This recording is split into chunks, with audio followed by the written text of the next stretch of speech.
Hi, everybody. This is Dr. Christina Caro, and I am a clinical psychologist. And I've started this channel to share information with the community on small steps that you can take to benefit your mental health and wellness. Today, I'm going to be talking about worry because with the coronavirus pandemic, many of us are experiencing worry due to a tremendous amount of uncertainty, and the brain doesn't do well with uncertainty. Part of taking care of ourselves as we get through this pandemic is going to be managing worry. We know that excess worry can add stress and it can impact our mental as well as our physical health. So, what can we do? First, be kind and compassionate with yourself. Your brain is designed to keep you safe in the moment.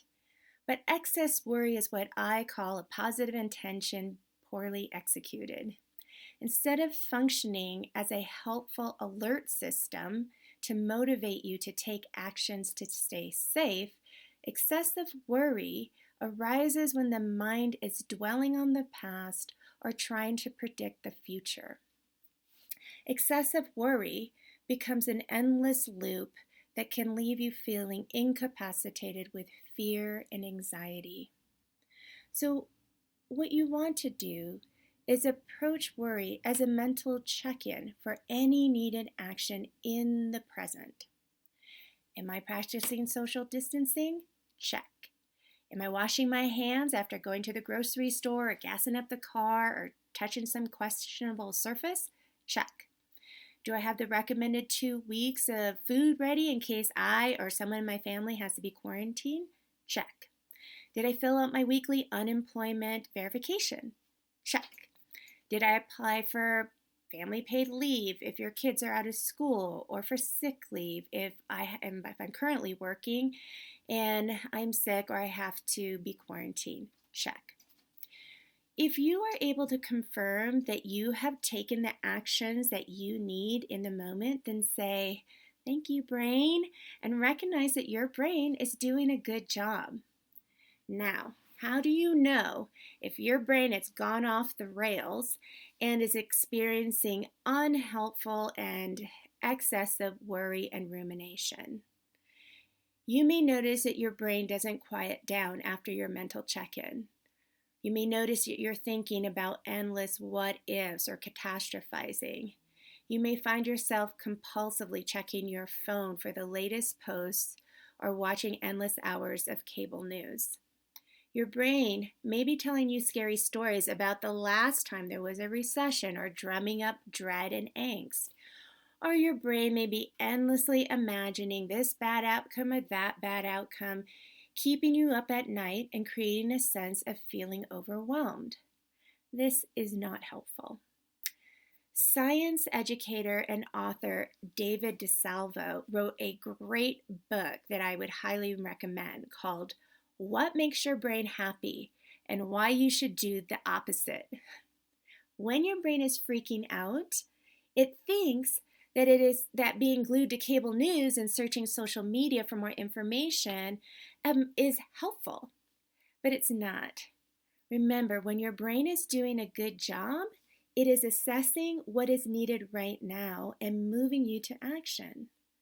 So, what is helpful when we're going to do the opposite of what our anxious brain is wanting us to do? First, use a feeling of concern to do the mental check-in on what you need to do right now. If everything is good, thank your brain and redirect mental activity to productive and enjoyable activities. We call this rest and digest, tend and befriend state. Enjoy a good book, relax, attend to your family or yourself, and connect with your friends. Second, limit consumption of news and social media. You really only need to check in on news once a day. You should find 1 or 2 reliable sources and focus on information that requires action. So this might be news on how to apply for an extension to unemployment insurance. That would be useful, actionable information. All other information that is opinion or political spin or rehashing what happened last week, that is not helpful to your brain. So our goal is to be kind to your brain so your brain can be kind to you. Three, remind your brain, I got this, and prove it by having a plan for how you will spend your time during this stay-at-home order. Create a schedule for yourself and your family, and ask your brain to spend its mental energy on developing structure for work, learning, and recreating. If you've been financially impacted by the layoffs and work shutdowns, make sure you're keeping up on the financial resources available to you. I provided links to reliable information and resources below, particularly for those who are in California. You'll only need to check for updates once a day. 5, exercise and maintain a healthy diet. I've put a couple of links for an excellent free yoga YouTube channel called Yoga with Adrienne, and a link to healthy recipes to maintain a strong immune system. 6, keep to a regular sleep-wake schedule. Now, I know being home, people might feel the urge to binge watch their favorite TV show or movies, and you're staying up like till 1 or 2 in the morning. This is not helpful. What we want to do is to help your brain get accustomed to winding down at the end of the day. Shut off personal device screens at least 2 hours before bedtime, as this can help reduce the adverse effect that blue light and screens have on your sleep cycle.